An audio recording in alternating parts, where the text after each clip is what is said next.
Hello and welcome to episode the 31st of Crying in the Book Club.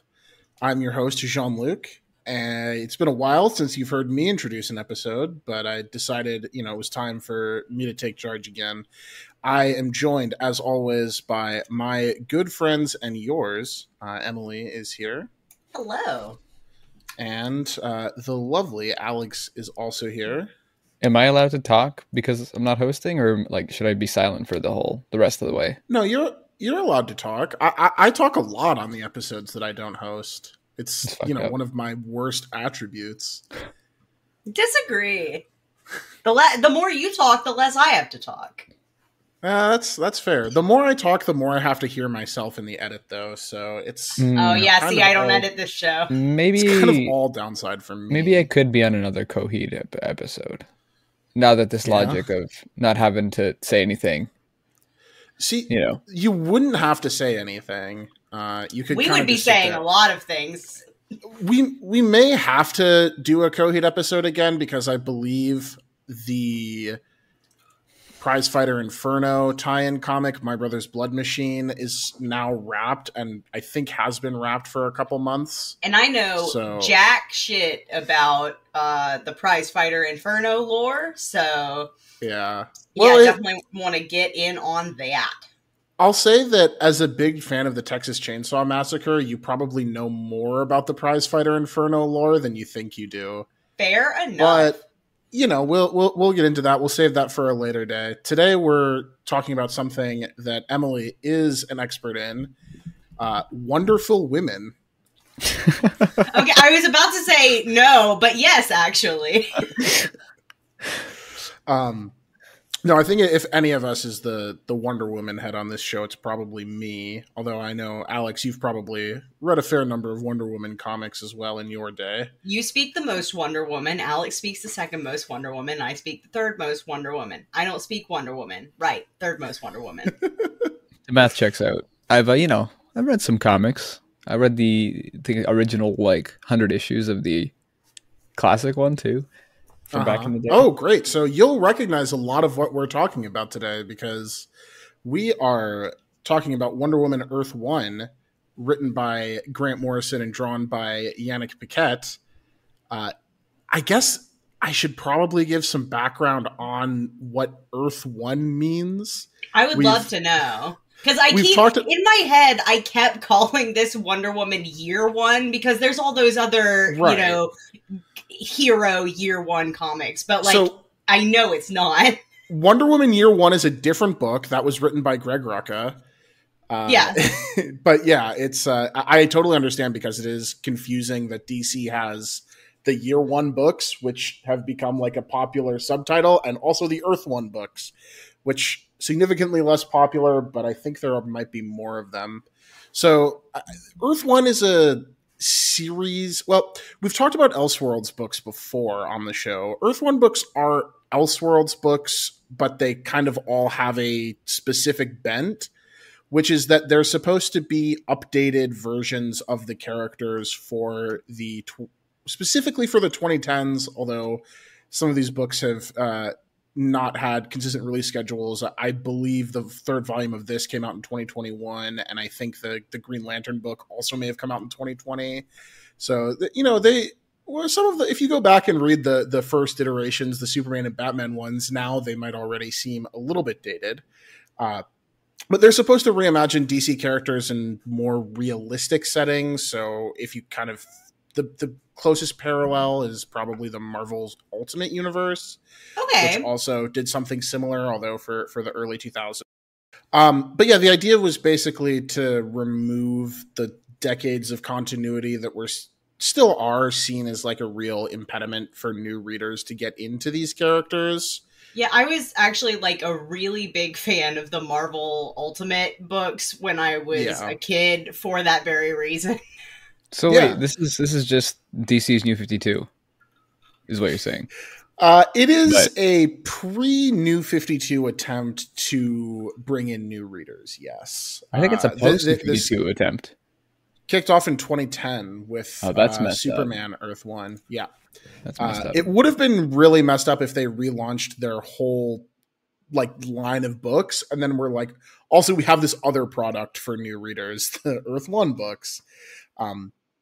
Although in a lot of senses you are right, because originally both Superman and Batman Earth One were supposed to come out in 2010, but Batman got delayed because they wanted it to release as a tie-in with The Dark Knight Rises, which back in the Halcyon days of believing dipshit idea, sales, but sure. Yeah, Halcyon days of believing that movie sales moved comic books, which fortunately everybody seems to have gotten over. Well, no one's gotten over that yet. People still believe that that's true.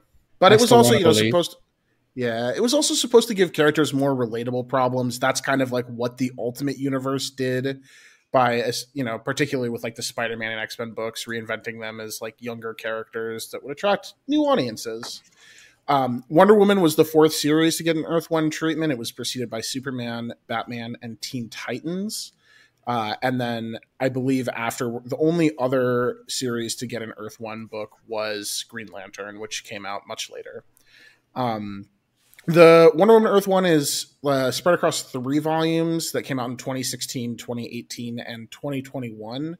So all of them, I don't know that they were necessarily delayed, but there was a significant gap between them. They're fairly short. They just break 100 pages. I think the graphic novels end up being about 150, but the last 30 pages or so are sketches of Yannick Paquette's like character designs and early art. So yeah, reading these was easy breezy, beautiful cover girl. Yeah, they are very quick reads. Very quick reads. Unlike, I would say, and we'll get into this later, I expect, but unlike some of the other Earth One books, Grant Morrison took kind of a different approach to Wonder Woman, where they drew pretty heavily on past, like, elements from past Wonder Woman comics. So they said in an interview when the first volume came out that they always wanted to take it back to the original concept because Wonder Woman was envisioned as a scientist and a healer, and they thought, what is her mission in the real world? It's not that she comes here to fight crime. She would be someone who has a philosophy that she really believes in, which she thinks could be useful and might make things better. So it was really a stripping down of the character almost, more than a new take on her.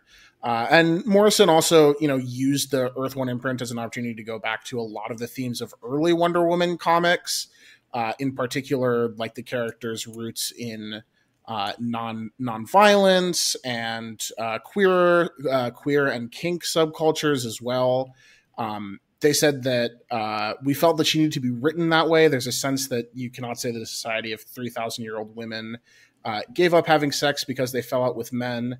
That's not something that necessarily needs to be dwelt on or brought to the obvious fore in the way that Marston did, referring to William Moulton Marston, the creator of Wonder Woman. But I certainly think Wonder Woman does have to acknowledge that debt and kind of carry the standard for the alternative and the queer. So there are a lot of elements of this book, everything from the purple healing rays to the Amazonian hover bikes to Wonder Woman's kangaroo, invisible jet.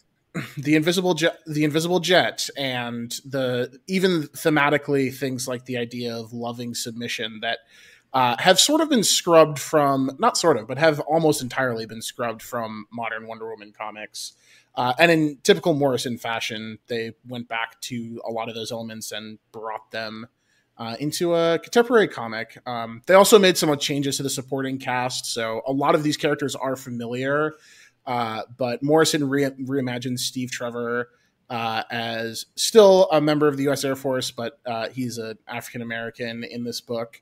Etta Candy is renamed Beth Candy, and although physically she's similar, her portrayal is the character is quite different. And then he also reimagines villains like Dr. Psycho, also for a contemporary setting, which we'll get into because I think Dr. Psycho is a lot of fun in this book. But yeah, so that's kind of the background on it. I know that that's a lot, but I wanted to get through like a lot of table setting for this book before we got into the plot summary and stuff. But before I get into the plot summary, and I'll try to keep the plot summary brief, but before I get into that, I kind of wanted to ask you guys, and we've alluded to this a little bit, but how much experience you guys have with Wonder Woman comics? And I guess even if you haven't read the comics, like what your impressions of Wonder Woman as a character was before reading this comic, these comics rather. Well, I'd love to. Thank you. Wonder Woman comics. I think the first Wonder Woman comic that I really enjoyed was the one from New 52 with Brian Azzarello, Cliff Chang, which it's, really different than this book. A much more, similar like ideals of like Wonder Woman as this like being of like love, but the way in which she sort of like her whole outlook and the way that she approaches that is way different in the whole, in that book. But also a great series, and I think it's one we talked about on some sort of format of this show, the previous one. Yeah, you and me, I think. Yeah, but then after that, I had not a phase, where I read all the old Batman comics. They had these things called the Chronicles series. So it'd be like in order of publication. They had Batman, Superman, Flash, Green Lantern, Wonder Woman. So I was able to read, I think I have the first 5 or 6 volumes of the Wonder Woman one, and just sort of go through all those and get a sense for it, which was they're very interesting because they are like very bondage heavy, where like in every issue someone is tied up, and it doesn't always like make sense, but it always happens kind of thing. So reading this book was the first modern book of Wonder Woman where I'm like, okay, like they're going back to that in a way that makes sense. And there's a lot of that in here. And the other thing was the Super Friends TV show where she was just sort of a character. And then I guess the Justice League one too, where she's more of a warrior and she's like very violent, as the Amazons are portrayed in it. But yeah, that's Wonder Woman and me. I have sort of a disparate history with Wonder Woman. I, despite being like the resident SJW, have not really read any Wonder Woman books before this. I was mostly just familiar with her through like pop culture, and I like very specifically, I'm trying to remember, John, you might be able to help me out with this one. There was a Wonder Woman animated movie that came out probably in like 20... Wonder Woman Bad Blood, something like that. Yeah, it's 2009. Is it the Gail Simone? Yeah, I was going to say it was 2010s, but 2009 would make sense. It might have just been called Wonder Woman, actually. But yes, that it was part of the DC animated stuff. Yeah, I watched that at my sometimes my when I was living with my parents, my local comic book shop would have like movie nights where they would like just have like it wasn't even like a big TV, it was like a TV that you would wheel into like a school classroom to show a video or something, and we would watch movies sometimes. And one time the movie that we watched was this fucking Wonder Woman movie, and that was probably like my biggest exposure to Wonder Woman until like the Gal Gadot movie came out. Sure. Oh yeah. And I mean, like, okay, and I had watched some of the Justice League cartoon. Weirdly enough, I don't know if you guys, I don't remember how much I have told you guys about this, but, and I know I can say this because she's not listening. But my sister is a really big Wonder Woman fan, and I don't actually know, like, I know she's read a bunch of comics because, like, her ex-husband was really into comics, so, like, he would, like, buy her comics, and so I know she's read, like, a bunch of stuff, but I don't know like what specifically. But like my sister's like a huge Wonder Woman fan. She's got like Wonder Woman action figures. She has a Wonder Woman tattoo. Like and it's very funny. I edit this out. I think my sister's Wonder Woman tattoo is ugly. I will find a picture of it and I will send it to you guys. Relying on me to edit something out is crazy. Please so edit now I'm that out of the thinking, show, please. And edit this out too, but I just want to know, in my head, it can't just be the Wonder Woman symbol. It can't be a W. No, it's like it has to be a face. It's kind of like it's like a, I don't want to say like it's a pinup, but like that makes it sound like gross or something. But it's just like a. I don't think it's like well, I just don't want to give off a certain impression, but it's like a classic style pinup. But anyway, I think it's kind of ugly. John, please edit this out. Anyway, yeah. So, but yeah, my sister has a Wonder Woman tattoo, and she's a big Wonder Woman fan. But I just like never got around to really reading any Wonder Woman specific comics. She's like shown up in things that I've read. She showed up in things that I've watched, but this is the first dedicated Wonder Woman book that I've read. Interesting. Okay. Well, it's good to have that context, I think, because I think it kind of informs some of the response to this comic at the time and some of the, ongoing responses to Wonder Woman Earth One over the years. Because it is I don't want to say there's often discourse about this book, but you can a couple times every year someone will post some screenshots of some particular panels that I'm sure could see this book being discourseable. Yeah, that's what we're here to do. There's like one Nazi in it, like that's it. Well, there's actually a lot more than one. But well, there's one that wears the paraphernalia and is all like, "Hey, what's up?" There's one who's like a main character. Yeah, the main Nazi. Yeah. Who was also a classic Wonder Woman character from way back in the day. But anyway, I guess I'll get into the plot summary and then we can sort of dive more into this book itself. The first volume is largely a retelling of the classic Wonder Woman origin story. It opens on a flashback to Hippolyta and the Amazons freeing themselves from enslavement at the hands of Hercules and founding the Paradise Island of Themyscira, and all female island where they live in peace and harmony and hang out and do lots of cool stuff together. And then it flashes forward. We see Wonder Woman on trial in Themyscira, and you're like, whoa, why is Wonder Woman on trial? Isn't she like one of the good guys? Dun, dun, dun. But, we'll get to that. We'll get back to that. But it then, flashes back again. Morrison does a lot of jumping around the timeline throughout these volumes. This will be a recurring theme. We, sort of get a sense of how she's raised. She's, the sort of wistful princess of Themyscira who, from an outsider's perspective, you'd think she has everything she wants, but she inside yearns for more. And in classic Wonder Woman fashion, at the peak of her yearning for more, who crashes on the island? But U.S. Air Force, I don't know what his rank is. I think he's a captain. Steve Trevor crash lands on Themyscira after a brief sequence where Diana hides him from her sisters. She goes undercover to win the annual Themysciran Games, which she has been forbidden from participating in order to win the Invisible Jet, so that she can take Steve Trevor back to Man's World in complete defiance of her mother and every other Amazon on Themyscira.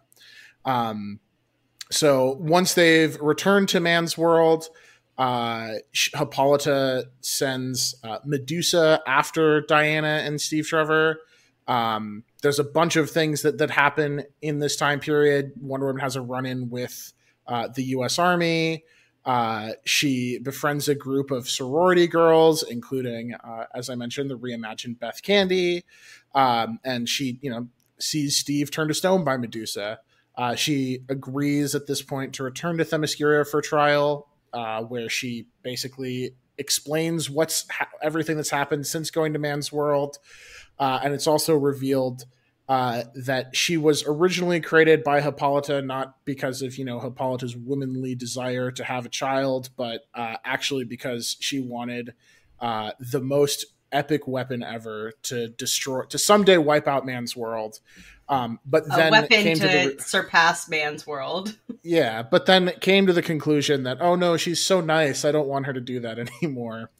And so Wonder Woman, with this knowledge, she returns to Man's World to be a bridge between them and Themyscira.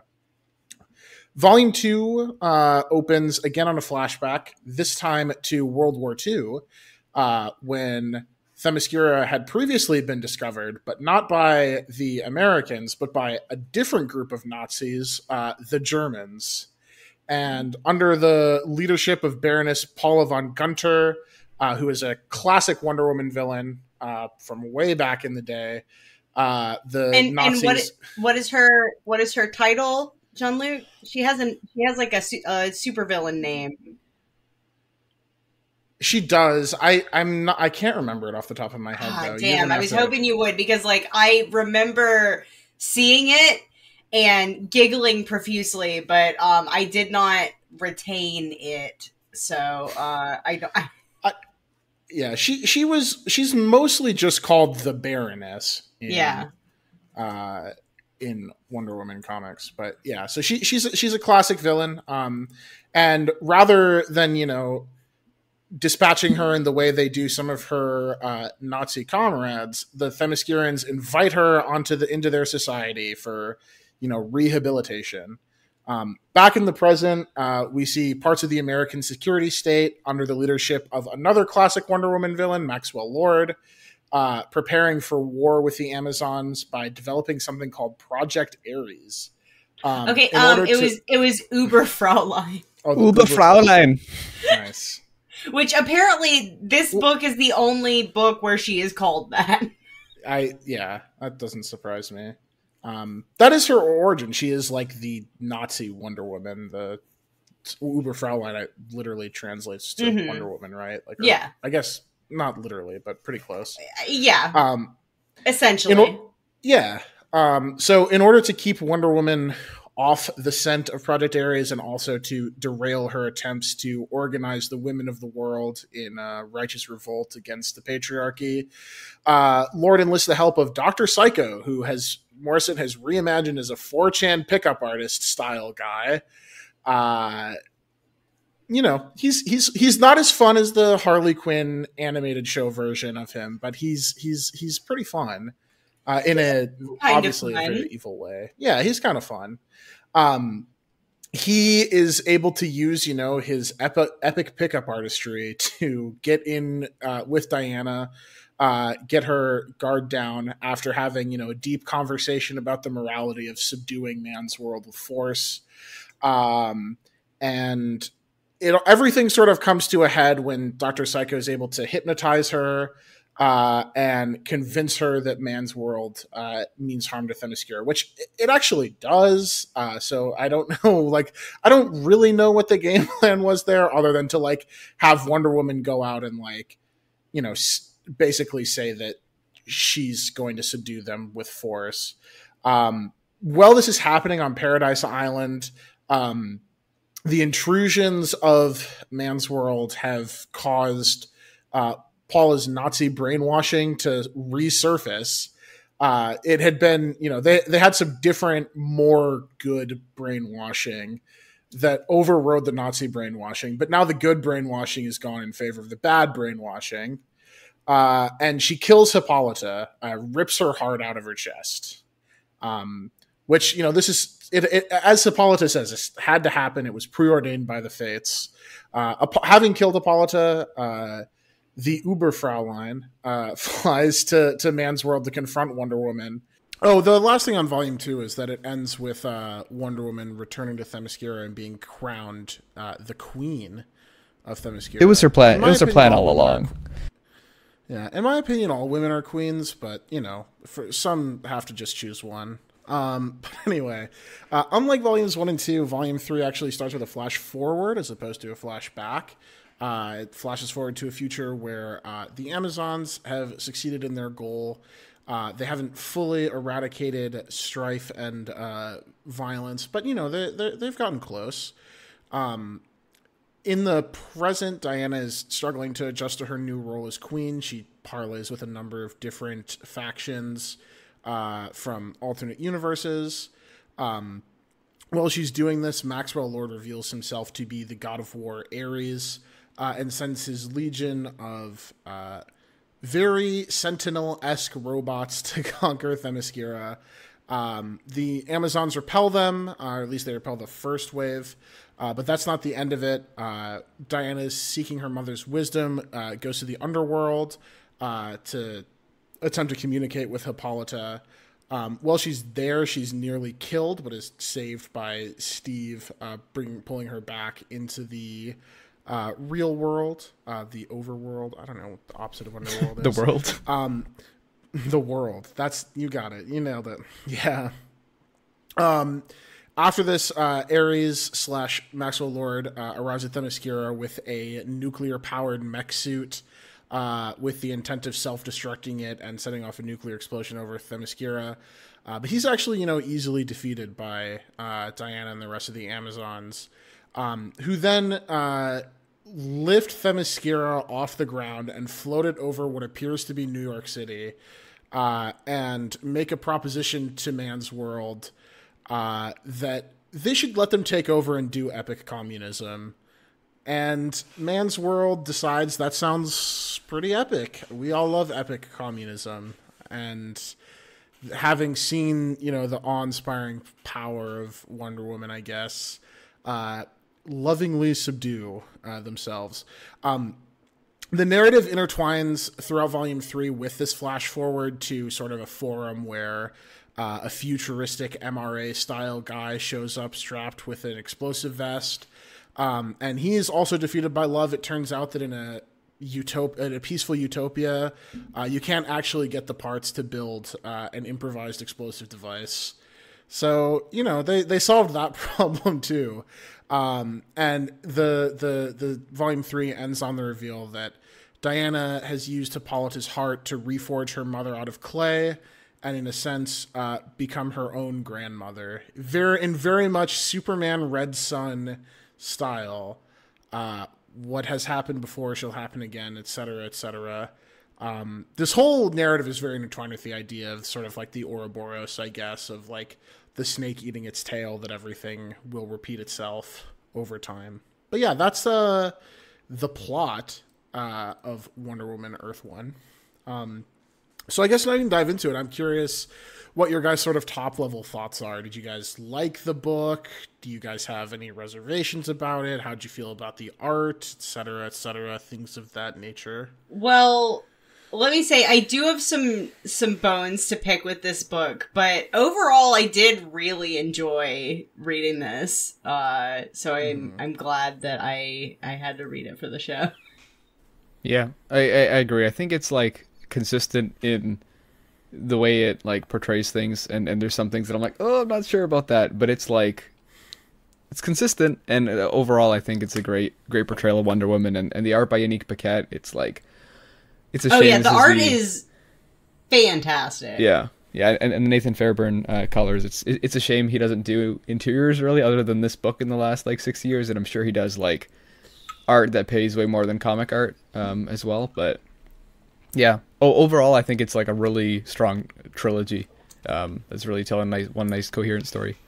And Alex, you'd read not the whole thing before, but the first 2 volumes previously? Yeah, I remember, reading the first one when it came out, I was a little bit like, oh, I don't think this is very good. But to be fair, that was probably, 20... No, I actually have no excuse. I don't know. 2016, so rebirth time, Some decisions were made. A little before Rebirth. Yeah, I remember not liking it. I remember being like, oh, this is kind of... It's kind of just okay, and it was a story that I'd heard, and seen a lot of times, and the art by Yannick Paquette was good, but I didn't really love the way that Morrison, like, his little changes, like, their little changes in their style, yeah. But I'm glad that, coming back to it, I've really enjoyed it. And, yeah, because I ended up reading it again, probably, like, 2-3 years ago, and then I was like, oh, this is really good. This is like really good, and then got Volume 2, and then I'm glad this gave us an excuse to read Volume 3. Yeah, I think I also can't say enough nice things about Yannick Paquette's art. I mean, there's a bunch of times where he gets to draw like these big vistas where you see like Themyscira from an aerial view. Gorgeous, it's really gorgeous. Yeah. And I love that he portrays Wonder Woman as being like a foot taller than everyone. Yes, like she's huge. I mean, they are Amazons. Yeah, no, I mean that's that's one of the things I like about it is that there's kind of I mean in the last like 20-30 years, like Wonder Woman has become like a little daintier, I would say, like more sex appeal, less like raw muscle or whatever. which, you know, some people would say that's less sex appeal, but whatever. But this is very much like a kind of a different take on the character visually, which is cool. And yeah, Yannick Paquette is fantastic. I have a little sketch that he did for me of when I had him sign something of Wonder Woman in a little notebook that I have, not here with me, but fun. Back home. So that's cool. He rocks. He drew Swamp Thing for a long time also. Yeah. So, Okay, cool. you know, drew my two favorite DC characters. Yeah. Emily, and Alex, you mentioned having some reservations as well, but I'm curious to dig into those maybe a little bit, because I feel like those may preempt some of the questions that I came prepared with, if we want to get into some of that stuff. And if they don't, that's fine too, but I'm just curious in general where your issues were. I mean, my biggest issue, and this probably seems like so minor, but like my biggest issue is that like reading this, I didn't know that it came out in 2016, or like that it started in 2016, and I feel like the fat phobia with Beth's character just like it made this comic feel older than it was. Like, I don't know, I guess like that stuff is still like super normal, but it was just like it just felt really, like, I understand that for the most part, like, the characters who are being fat phobic are, like, in the wrong, but it just, like, there was so much of it, especially in the beginning, that it was just kind of, like, I don't know, it's like, we get it, like, they hate her because she's fat or whatever, like, but she's so, like, cute and wonderful, and it made me upset, and I didn't like it.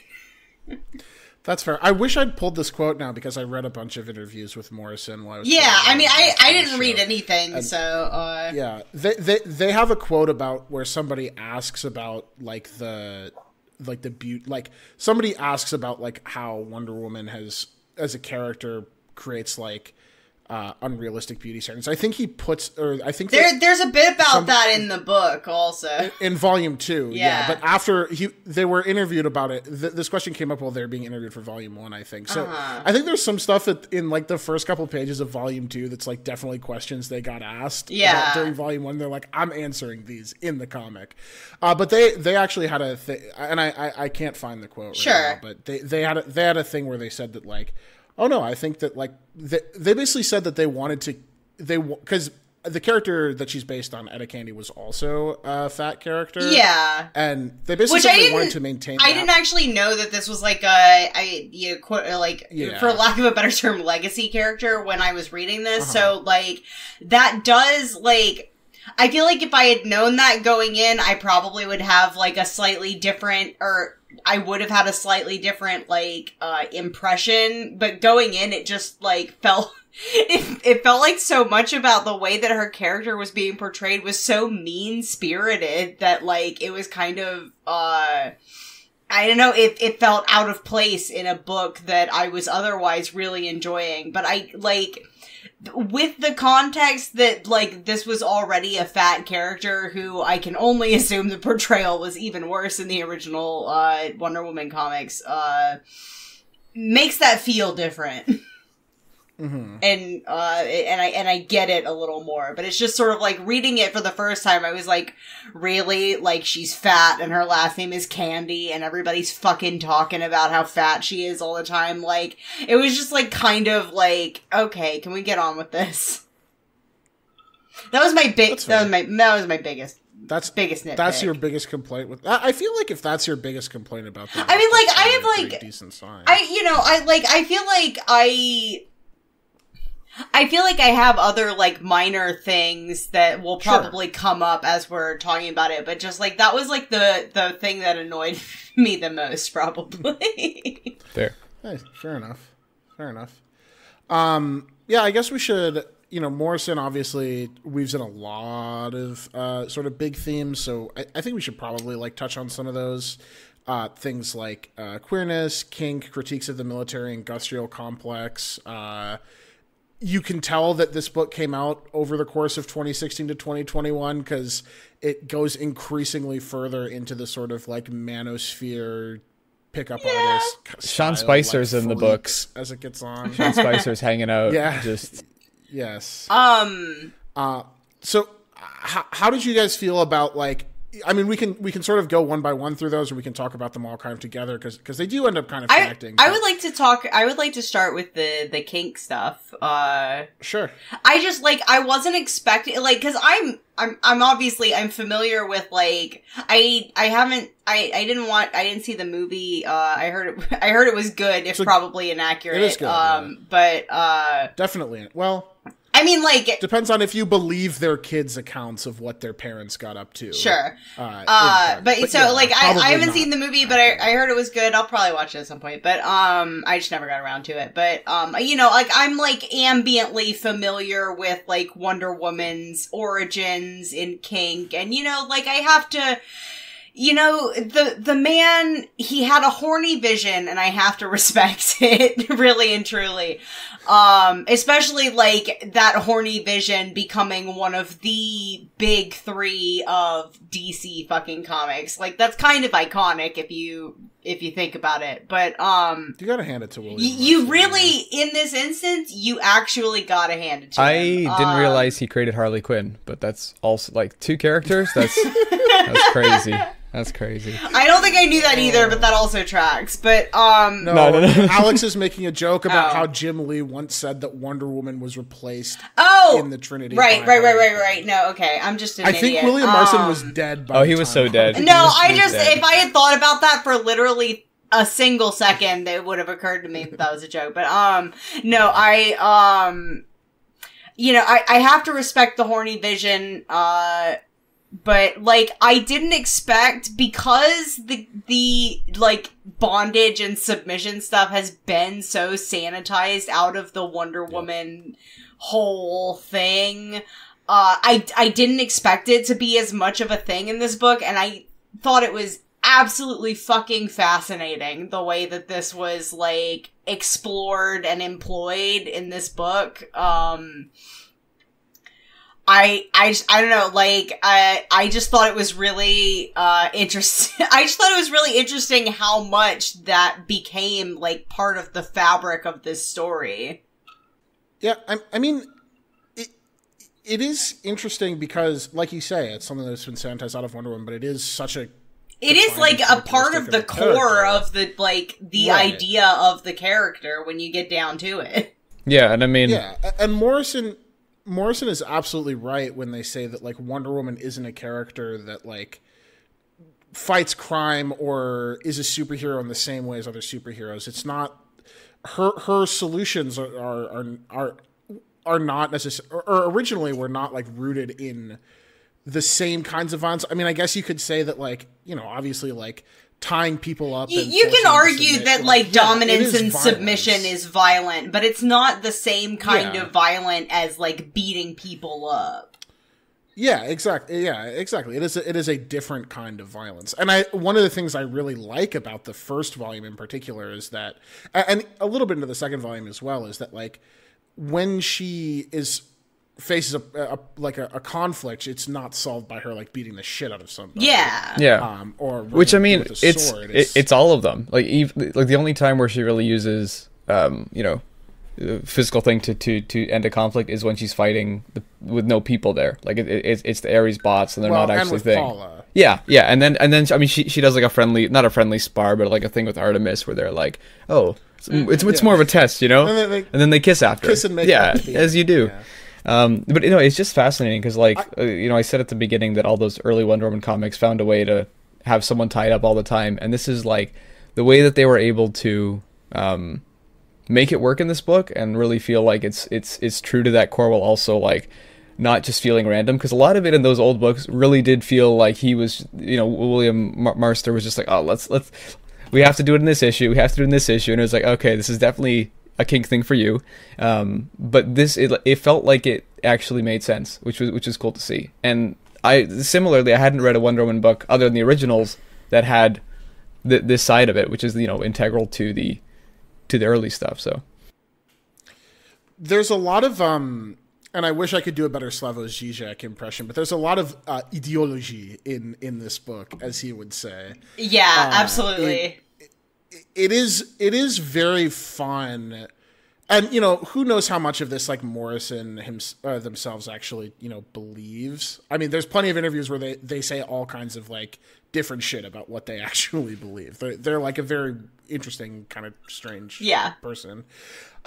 But it is interesting to see, like, the sort of conflict worked out throughout the course of this book. I mean, you know, obviously Dr. Psycho is, like, a villain. But before he's revealed to be a villain, like, there is actually a pretty compelling dialogue between him and Diana about, like, the idea of, like, loving the concept of loving submission, and how, you know, it ends up, how it can be very close to, you know, what we would think of as tyranny. There's obviously the moment early on in the book, which is the subject of some of the Twitter discourse, where Wonder Woman hands a black Steve Trevor a collar and tells him to submit to her, and then has to have the history of, like, the enslavement of black people in America, like, explained to her, which is, like, but that kind of stuff, there's an audacity to that kind of stuff where, like, I understand why people will, like, be made uncomfortable by that. Sure, yeah.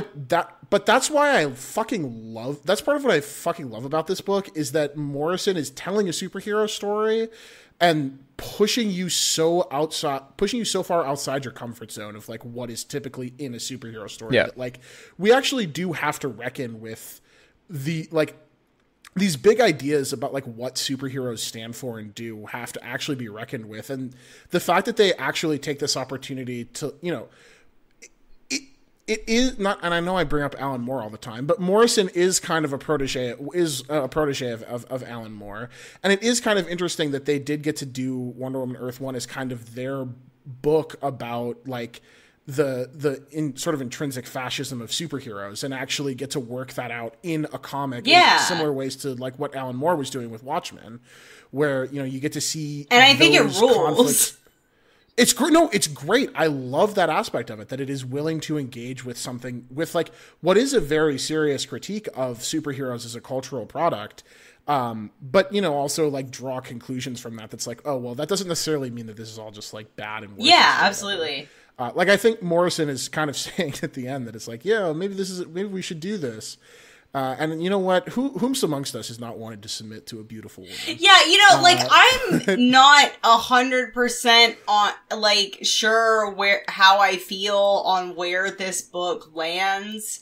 And by the end of it, I was kind of, like, squinting inscrutably, like, at some parts of it, but, like, I found, I had no, you know, I knew basically nothing about this book going in, so I had no expectations, but I just found everything that it was doing to be utterly fascinating, and, like, it just, like, it really, like, it seemed like it was trying to grapple with, like, something that made it easy for me to read it, even as, like, a Wonder Woman novice, was that it seemed to be grappling with all of these ideas that, like, I was aware of Wonder Woman being associated with through pop culture anyway, so I didn't necessarily have to have all of the, like, reading comics backstory to understand what it was trying to go for. Like,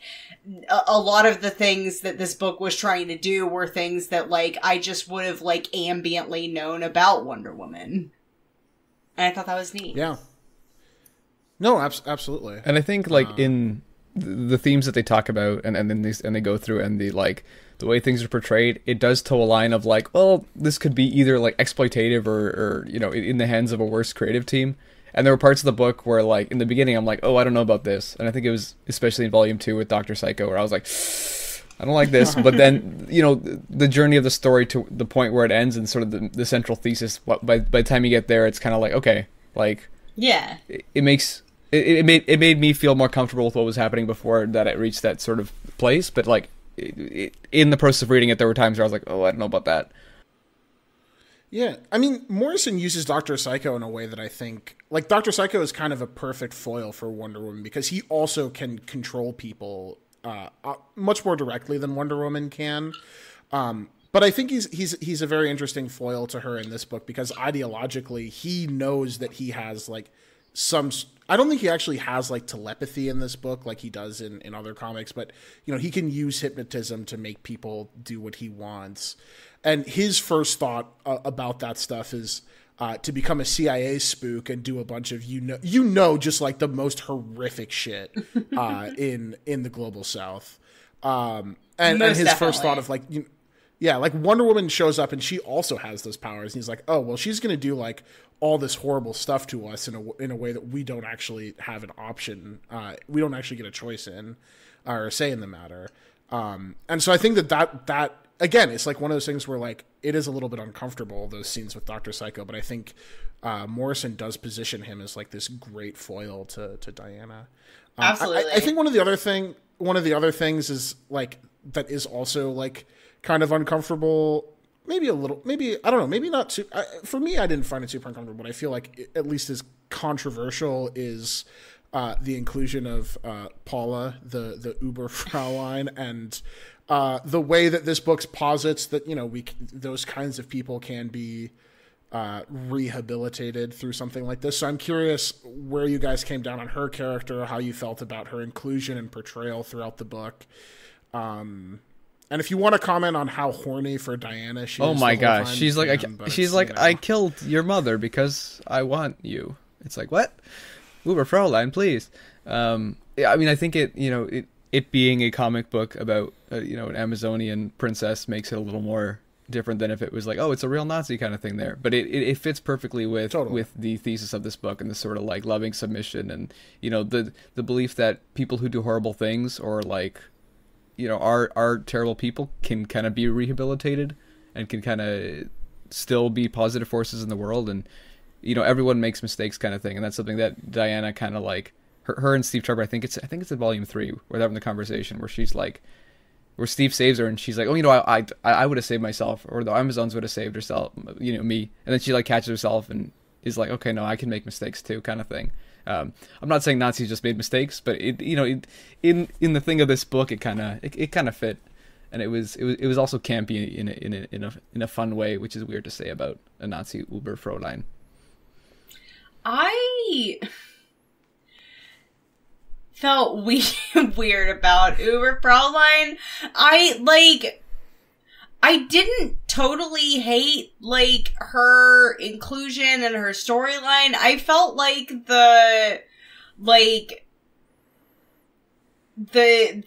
her getting overtaken by the brainwashing again was, like, a weird, like, it felt more like something that they needed to have happen for the plot to move forward rather than like a logical thing to happen for the character. And maybe that's just me. But like, I didn't hate her inclusion. I thought some of it was kind of weird. The way that she's like super horny for Diana for like basically no reason was kind of weird. Okay, there's definitely a reason. Oh, no. Have you seen her? No, what? No. I meant like in a. I meant like in a Doyleist way. Like there's no like it doesn't serve a function of the story necessarily. And she's the only character that really experiences this. Like a lot of people interact with Diana and they're like, oh my gosh, you're Wonder Woman, but she's the only one who's like, huh, wow. I don't know. I think Artemis and there's that other Amazon lady at the beginning that are both of them are very clearly. It's different though. It's different. Yeah.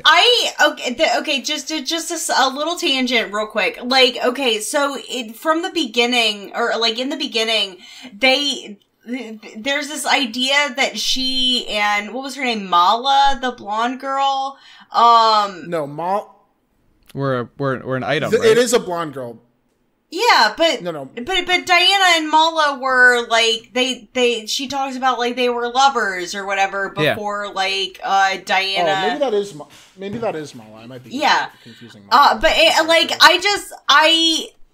I would have liked to like it felt like And I guess this is kind of a problem that I had with a lot of like the Amazonian relationship. Well, and not 100% of the time, but like especially towards the beginning, it felt like a lot of the like Amazonian relationships just didn't feel like. It didn't feel genuine, like they would, you know, talk about how they were lovers or whatever, but like it felt like, I don't know, like I didn't feel it, like I didn't get that, like it just felt like they were just like saying that so that I knew that that was a part of the story that I needed to know. There's very little actual romance in the book. Yeah, and I understand, like, they're not really having, like, even these lover relationships, they're not really having, like, super romantic relationships, but, like, I don't know, I would have liked maybe, like, just a little something that felt more like they actually had, like, it just, like, when they, like, said the stuff about, like, Mala being one of Diana's lovers or whatever, it felt like, I was like, okay. Like, it just felt like it felt like it came out of nowhere, and, I don't know, like, I just would have liked, like, a little more, like, I don't know, like, tension in, like, when they're doing the whole thing where, like, Diana's, like, fucking with the hunt thing or whatever, where, like, she's supposed to submit because she's Ares or whatever, Hercules or whatever, Hercules, yeah. And, like, it just, like, I just, like, didn't really feel anything there, and I would have liked to have, like, actually, like, gotten something out of these, like, inter-character relationships. It is kind of ironic that this is one of the first comics where, like, Wonder Woman is actually portrayed as a queer character, and, like, because, you know, obviously the normal mainstream books have pulled away from that. Have tried to stay... Yeah. Or until recently tried to steer clear of that. Yeah. But, like, at the same time, like, there's not actually very much of that. No. Like, it's kind of an afterthought. There is some occasional kissing between women, and, like, there is some occasional hugging between women. But, like, the most, like, charged, like...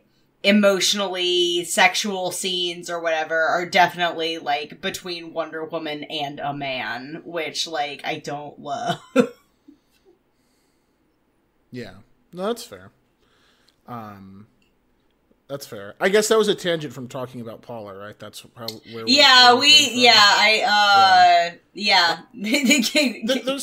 getting back on track. Yeah, no, I there's just like I think with that character, there's like an interesting tension where on the one hand, I think for Morrison to make their point about the loving submission stuff, like you almost have to go to some extreme like that. Mm-hmm. Like you can't have someone who's just like a normal kind of bad person. Sure. You have to have like the worst kind of bad person, which I think is a little like that. It's very corny in a classic, in like what is a classically superhero kind of. Yeah. And what is weird about that character is that when she kills Hippolyta, it's one of the few instances where it feels like Morrison goes heavily into the Greek mythology stuff, which does not weigh very heavily on this book, except with the fates in that moment. Oh, another thing that I really liked was the, like, sort of framing with the, like, the mother maiden crone or whatever, three. Yeah.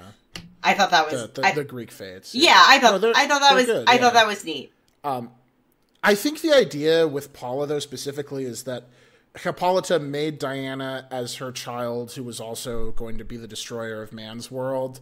And when Diana stopped being the destroyer of man's world, and Hippolyta had this other sort of pseudo child that had been brought to her, she became like the destroyer of man's world, which is why she kind of like goes berserk at the end of volume 2. I feel like that stuff is a little bit rushed. Like I love these books. I feel like each volume could have been like 20 pages longer. I think Morrison needed maybe a little bit more space to really get it. I don't disagree, actually. And these books are so and I like the flashback, flash forward stuff, but sometimes it was like, okay, is this a flashback? Is this flash forward? And like it was like just trying to sort that out. I think going through them, this is my I think third read through of the first two volumes, and only my first of the third volume. But like the first two, I have a distinct memory of the first volume in particular being hard to follow the first time I read it. And that might have just been because I was stupid. I was definitely stupid when I read it for the first time. But even on the second time, it was a little like, it was easier to follow, but it was, a couple moments of, Do you guys feel like the delays in when these were released shows that like the first volume comes out in 2016, the second volume 2018, the third volume 2021. So same era, but there have been a lot of seismic shifts. In the political and social landscape. I 100% felt the time shift in the course of reading this book. Like, I could, feel in the way that, political issues were being tackled, or even just mentioned. I could, feel that in the moment, for sure. And I don't even say that, I don't even think that's to the book's detriment or anything. I could just, no. It was palpable, in the reading. Cause what happened was I got upset about, the fat phobia, so I was like, when the fuck did this book come out? And I was like, 2016? What the fuck? But then, the more that I kept reading the book and, jumping to, volume 2, volume 3, and, seeing, the years that those were published, it just felt very... It felt very much like these books were published in, 2016, 2018, 2021. And I think the first volume is the weakest of the three. Just didn't think, I feel like Morrison and Paquette really I think Paquette's art is good throughout, and I don't think Morrison's writing, it's not bad in the first one, but I think it just, they have a stronger grasp of what they're saying, and it seems to flow much better.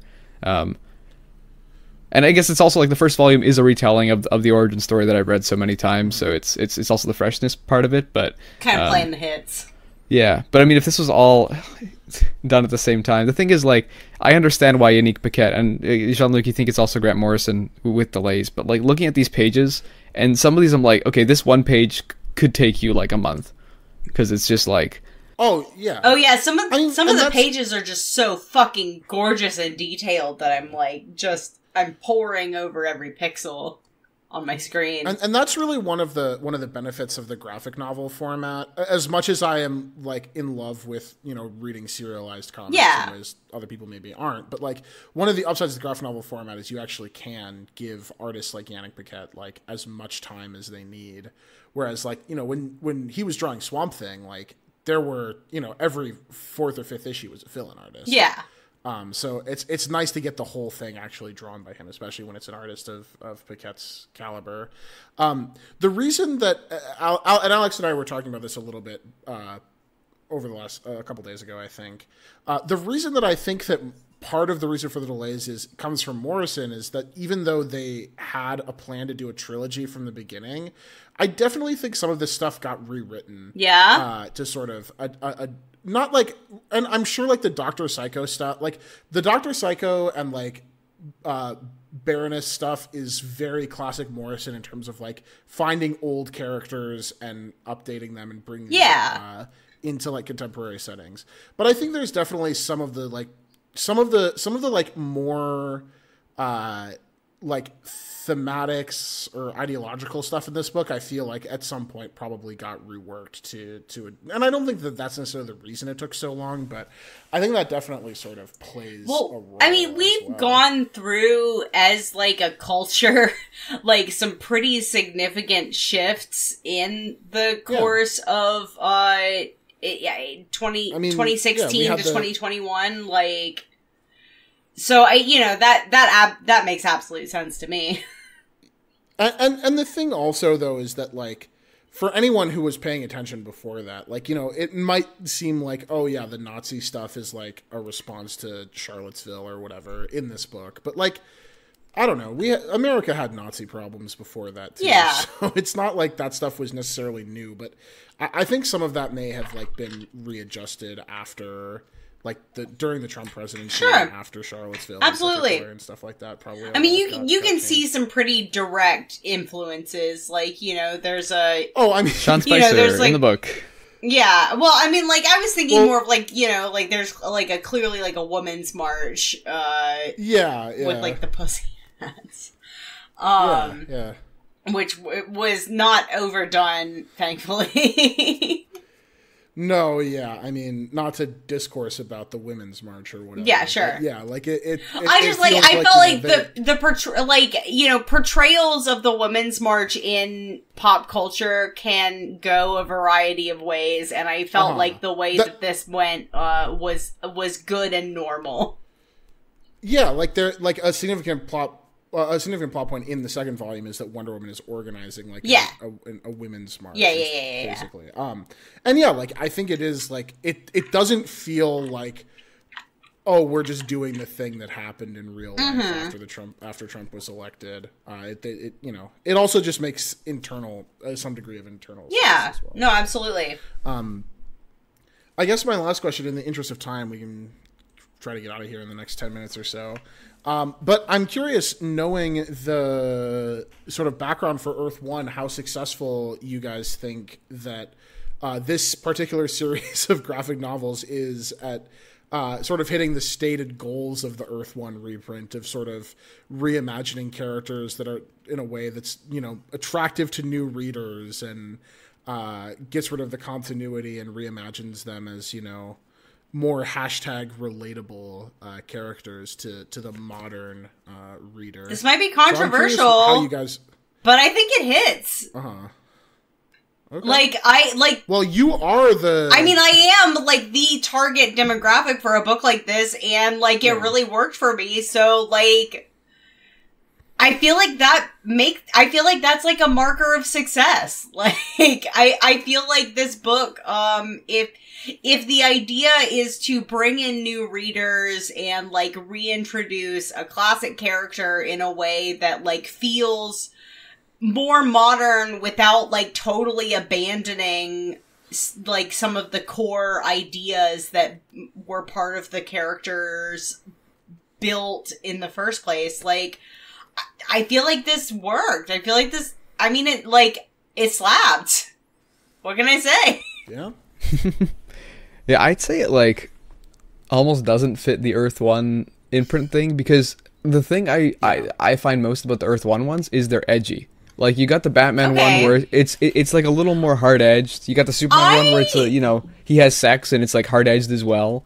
I would cautiously argue that the willingness to approach the like dominance and submission aspects of the Wonder Woman mythos, I feel like that does lend this book an inherent edge that you might not like feel necessarily like just in the content, but like the fact that like they are willing to actually like go into these ideas and actually like treat seriously these like what are core tenets of Wonder Woman, like, aside from the way that they've been sanded down over the years, like, I feel like that qualifies as edge. Yeah, and I mean, yeah, I guess it's like, I feel like they're like edgy, but not edge. Like, I feel like most of the Earth 1 books are not very good, and this one is good, so it like kind of stands out. I mean, I haven't read the Lemire one. It's kind of edgy in the sense that it doesn't sell. Kinda. I mean, See, like I'm saying edgy, affectionate, and Alex is saying edgy, derogatory. Yeah. What's interesting is that this feels like actually edgy and not the sort of like faux kind of dark and gritty thing that is sort of what people mean when they say edgy. Yeah. But, this book is more like, it feels like it goes to the roots of like sort of Vertigo comics and like, a lot of early Grant Morrison books. Yeah. And the kinds of comics they were writing at the start of their career. But they are more countercultural rather than these like what they've become, which is these like huge like juggernaut franchises. And I mean, what makes it so successful, and talking about the Ultimates and being like, okay, like this is a reimagining that is supposed to stay true, which I think the other Earth 1 books don't do as well, is like this is it takes so much stuff from the history that Morrison, like, you know, obviously has some, like, you know, adoration for, and like likes the classic stuff and the silly things and all that, and brings it, you know, to the core, and it feels like a really good Wonder Woman story, and you get all of the pieces of what makes Wonder Woman at the core, and it feels so different from what we get in modern days, even though it feels very modern at the same time, because the character just isn't really this character anymore. Yeah, in the way that she's portrayed. Yeah. It is interesting. I don't think I have a great answer to this question, to be honest, because like I'm not the target audience for it. But it seems like the kind of book that is going to set. If this is your first Wonder Woman comic, I feel like you're being set up, and you like it, you're being set up for disappointment. Because it is, which I think is kind of fine, because I'm not sure that the Earth One books were supposed to funnel people to like the monthly stuff necessarily, but like the idea that you would read this and it's this kind of like introspective book with like a lot of these like really big themes is not a great intro. And then you go read David and Meredith Finch's run on the character. You know, it's like, wow, this is... But you could even read Azzarello's run, and it's, which you and I both love. Yeah. It's so different. I mean, it's a different take, like 100%. It's like a more adventure focused kind of book. It's interesting. Like, I'm glad they let Morrison write. Yeah, I mean, I don't think there's many people who could get away with I can't believe like they gave them 3 volumes of this book. I am kind of shocked at like how much and how good this book was able to do. Yeah. And again, if it's like, if the point of this book is someone picks it up off a shelf, reads it, and doesn't have to read another superhero comic and can enjoy it, that's, you know, I think that's great. Net good. Yeah. There's plenty of other good Morrison superhero comics. Name 30. I guess name 30. I could, but you have a hard. No, I got you. Was this my first Morrison book? No. Superhero book, probably. We talked about the Stranger Things thing. It's not actually Stranger Things. Oh yes. What was it called? The Boom book. Yes. That came out in 2021. We all really liked it on the last podcast. I want to say Dead Body Road, but that's a different. I don't think we 100% kept up with it. We finished it, but it ended. It was 5 It ended kind of. Oh no! Okay, was it? Okay. We didn't like the end. Proctor Valley Road. Proctor Valley Road. I was higher on Proctor Valley Road than the rest of you guys, I believe. But to be fair, Morrison only co-wrote it. Yeah. But like it's still a Morrison joint. Yeah. I mean, I'd love to read more. I know we have Morrison's Action Comics. Yeah, we've got more Morrison on the docket. We've got to do. So. Yeah, we'll get to their Action Comics, the Batman run. I would love to do their JLA. And, you know, maybe even Green Lantern. I want to just talk about the issue where Green Lantern fights the Christian God. I think that's a cool one. Noted friend of Gerard Way, Grant Morrison. Yeah, well, that's... An enemy of Alan Moore. If you've ever read one Gerard Way comic, like, you know, Gerard Way is a good comic book writer, but... he is doing... I mean, he would not... His sort of a dollar store impression. His comic book writing would not exist without Grant Morrison, and that's just like a fact. I don't want to... I mean, that's fine. He literally wrote Doom Patrol. And I don't want to insult Gerard Way, but it's like if someone was doing a My Chemical Romance like impersonator act, and that's what Gerard Way is to Grant Morrison. It's like it can be really good, but you're not. He's trying. You're not Gerard Way. It's like whatever the second best pop punk band is. That's what what Gerard Way is to Grant Morrison. Fall Out Boy's for you maybe. I don't think Fall Out Boy is the second. Yeah, you're right. It's Simple Plan. You're right. They're the first. It does. It does fall off really hard after My Chemical Romance, though, and I like a lot of pop punk bands. But anyway, Alex, do you have time for a quick cry space before we get out of here? Well, I do. Do you hear the sound? Oh, I hear that sound. It's the sound of the next book we're going to talk about, The Doomsday Clock. Jeff Johns, That's not true. Gary Frank, That's Cap. 12 issues. Really elevates... I will quit the podcast. You know, the mediocre Watchmen source material that was almost bailed out by Before Watchmen, but they couldn't quite do it. Alan Moore's a hack. And, yeah. That's all. I'm coming to Toronto and I'm killing you. Yay! Overwatch League playoffs. You can do it. Well, that is the Sound of the Doomsday Clock, which is not the next book that we're going to do, but it is what tells us that it's time to talk about our cry spaces, where we talk about one thing that made us cry this week. And I actually came prepared. I know I never do that. My cry space is that the left in America has officially lost. And it's not because of anything political, but because some dumb fuck from Virginia called Oliver Anthony released a song called Rich Men North of Richmond. It changed my political views. It changed the way I look at life. And the left has nothing, again, the left can do nothing in the face of a really bad country song about welfare queens. I actually haven't listened to it. I've only seen the screen cap of this ugly man with his ugly beard.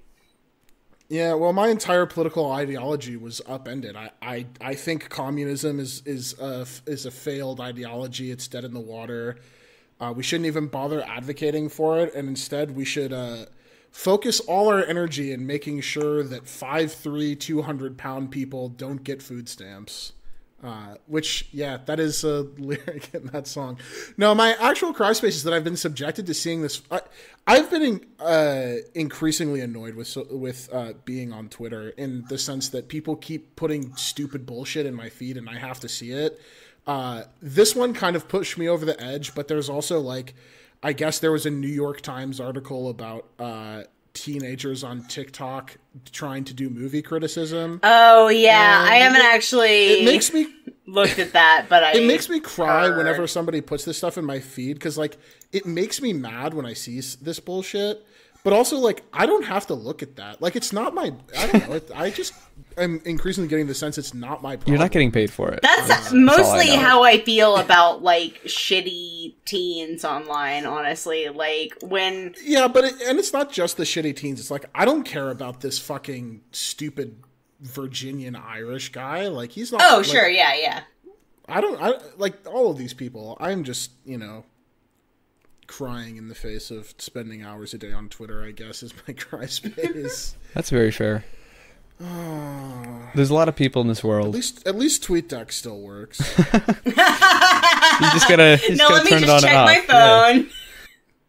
Yeah. Oh right, yeah, I forgot you. Yeah, I forgot you managed to get around it by just logging in. Oh, anyone can get around it. I just forgot that you had said that. I have to use TweetDeck for work. Well, I don't have to use TweetDeck specifically, but part of my job involves being on Twitter, which that's fucked up. That might contribute to some things. So you are getting paid for this. You can't even say you're. Well, I'm not getting paid for being on my personal Twitter. I'm being paid for seeing way worse shit. Ugh. So. Well, that's a good cry space. My cry space is that we're recording this on the day that the teaser trailer for Scott Pilgrim the anime has dropped, and I have cried many tears over my joy and excitement for this project. I know that we were not all super hype on the concept when we recorded episode 2 of this podcast, but the teaser trailer looked fucking dope, and I'm just super excited. The studio that animates this, I don't remember, it's Studio Science something, Science Sasu, I think.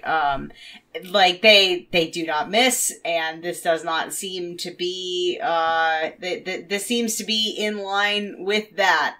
The animation looks, incredible, and I'm excited to see where the medium of animation takes the Scott Pilgrim story. I know they're going to be changing some things. I don't know what exactly that means, but I have Emily has some ideas if they would just let her. If they would just let me consult about Kim Pine. I have many ideas, which, by the way, John Luke, on my private Twitter, I retweeted a really good Scott Pilgrim comic, so you should go check that out. But I need Kim Pine to kiss a woman, please, for my health, for my sanity, or Brian Lee O'Malley. I will be in your walls, and not just because that will bring me closer to more Snot Girl scripts. Also, but yeah, I know we had to remember that Snot Girl, best comic of the year every year, even when it doesn't release issues, has not released an issue since 2020. Has it been since 2020, guys? I remember being at TCAF before the pandemic.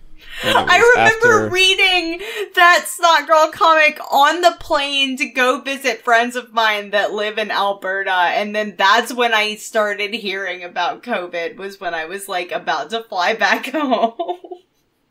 Yep.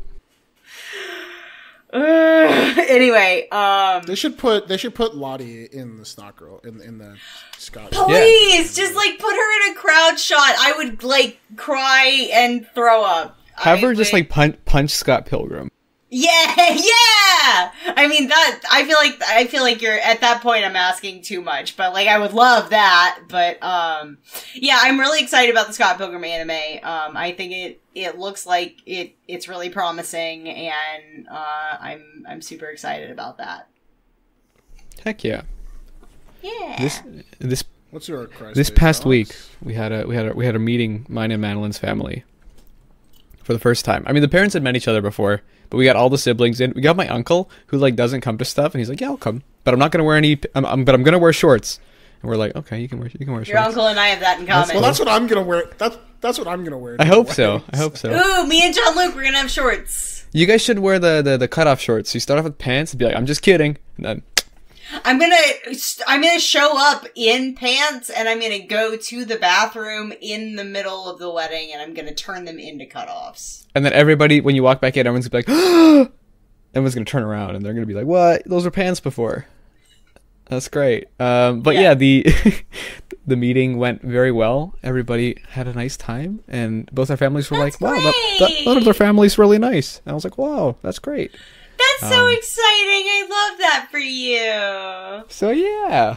And then I was going to make a joke about it being the singing guy on the Twitter, but Jean-Luc already beat me to it. But also, I've been rewatching Harley Quinn now that it's on Netflix, and still good. Still good show. They put it on Netflix in Canada? Yeah. Oh, yeah. Sorry, non-Canadians. I mean, like, I just assume it's not on Netflix in the US just because it's on Max, you know? Yeah, so like Max is like, we do have a service that used to get, it was just basically like, okay, all the HBO stuff goes there, but I guess they ran out of their contract, so Netflix is just getting stuff. So we got like the Batman movie, Matt Reeves one. Sure. Justice League Unlimited, Justice League, been watching that too, so yeah. Neat. Yeah. That's exciting. Wonder Woman. You gotta give Grant Morrison props for dedicating Earth 1 Volume 1 to all the Wonder Women out there. So true. They actually did that. So true. Rocks. Well, I guess that'll do it for this episode of Crying in the Book Club. If you want to find us online, you can follow the Twitter at Crying Book Club. You should rate and review us 5 stars on your podcast platform of choice. You should do this for any podcast you like. It helps juice the algorithm, helps people find us. Tell your friends. Or don't. I mean, God, I don't want people to listen to me. Maybe don't tell your friends. Because if you're listening to this, there's a good chance your friends are my friends. And my friends are your friends. And yeah. Anyway, you can find me on Letterboxd. I'm JL Botbill. I have a Twitter, but it's locked, and it's not getting unlocked until November of 2024, so, there's not much point. Alex is on Twitter, also at Alex Hanziak. Emily is at Mpandanata on Twitter, if you would like to follow them.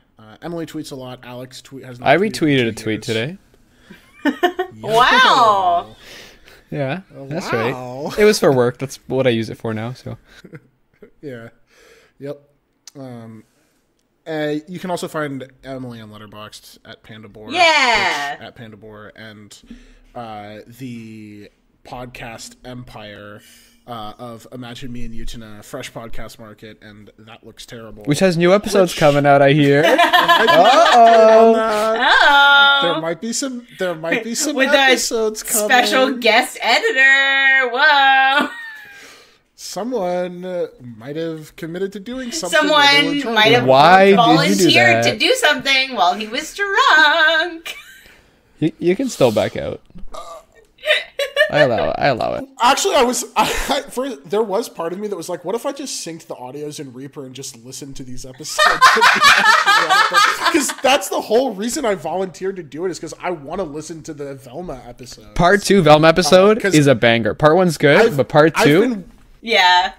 I only watched the first 10 minutes of the first episode, and I've been waiting for months now to hear the, because Alex refuses to tell me what he thinks about Velma, because he said, I recorded a podcast and the podcast will be out. Literally the last time I asked him, he was like, I'm not telling you asked me like 10 months ago. I'm If like, you asked me like yesterday, I'd be like, oh, here's my opinion. well, yeah, but like, you know. No, it's too late. Okay, no, well, I'm not telling you now. Okay. Okay, great. But you can look for new episodes of that coming soon, featuring Alex, myself, and. But don't get used to episodes coming out on. Don't get used to it. But Like, there's gonna be. it's just I do not control the edit of the podcast. Every so episode, I have no idea when things come out. I control it. I mean, for You know for that 3 that episodes, bit in that Tom you Hanks do. movie where he goes, "I am the captain now." That's me. Forrest Gump. Forrest Gump. Oh, it's the one about the Somalian. Yes. pirates. Was that one of his jobs? Captain- Was that one of Captain Forrest Phillips. Gump's? Well, no. Tom Hanks isn't the Somalian pirate. He's like the captain. It's probably The it's probably for the titular best. Captain It's Phillips. probably would not have been a good turn for Mr. Hanks. Probably not. But yeah, do we know what we're doing for the next episode? I don't actually Yes. know. Yes, if you'll just let me long-windedly speak. Oh my. Alex is choosing again. Live Let me on the think. Ooh, let's do Tintin and the Blue Lotus. It's a classic. I'm really excited. I've heard great things. Sounds good. Yeah, Heard it's the go. it's really good. It's really good. But that was in fact a joke, because next episode we're doing the one, the only. I don't know. It's not very clear. You know It's what? not very clear. We're doing another Grant Morrison book. We're talking about Grant Morrison's New 52 Action Comics. Action Comics numbers 1 through 17. Also issue 0, I think, is in there somewhere. We definitely had a conversation like a month ago where we ran through books till the end of the year, including Halloween stuff. But too bad. Next week, Action Comics, I guess. I don't know. I mean, you didn't say anything. I thought you were going to choose something, so now I'm just here just being we're choosing. Why don't we do something. Yu-Gi-Oh? Maybe that was it. Maybe we did talk about that actually. But I swear we wrote it down somewhere. I don't We're think good we at did. this. No, probably in a Discord message. Okay, so Because I know we talked about doing Sweet Tooth and we talked about the Crow, but the Crow we want to wait for October. Halloween. Although we're getting close to. Wait, let me do some thinking. We're We'd not like to that thank our far ahead. sponsor. Okay, no. We're less far. This episode is the first September episode, so we need. Okay, so Action Comics, because Yu-Gi-Oh! The first volume is a little spooky because Yugi does some murder. Oh, so murder. should we do that for There we go. another? Yeah. We'll do that as the second Halloween episode. Yeah. Yeah. Well, next week, Action Comics. 2 weeks from now, Action Comics. Grant Morrison, Rags Morales, and I think an More. Eisner winning issue by Eisner Gene Ha. Yeah. More Mr. Mixelplex Wow. coming to a podcast near you. Wow. 3 DC Comics books in a row. We can't do any more for the rest of the year. I just after next week, no more. We'll have to do Marvel books, and We don't have to do that. We don't have to go that far. It's okay. Hey, we could go do the Grant Morrison triple threat. We could do their X-Men book. Thoughts? Yeah, we could do Animal Man. Nah, we'll We'll talk about that. We'll do some other. We'll talk about stuff off the. Yeah. But yeah, if we're all cool with Grant Morrison Night Challenge, we can do that next time. Yep. That might be the next episode. That might not be the next episode. In the meantime, It will come out in 2 weeks from today. loving submission. Do it up, guys. Loving submission. Me and who for real. Goodbye. I was waiting for the end music to play, but I realized No. Dun, dun, dun, dun. Oh no, that's the American national anthem. Dun, dun, dun, dun, dun, dun, dun, dun, dun, dun. You guys have to stand. Dun, dun, dun, dun, dun, salute! Yay! Dun, dun, dun, You're supposed to put your hand over your heart or whatever. dun, dun, dun, dun, dun. I am also stopping recording.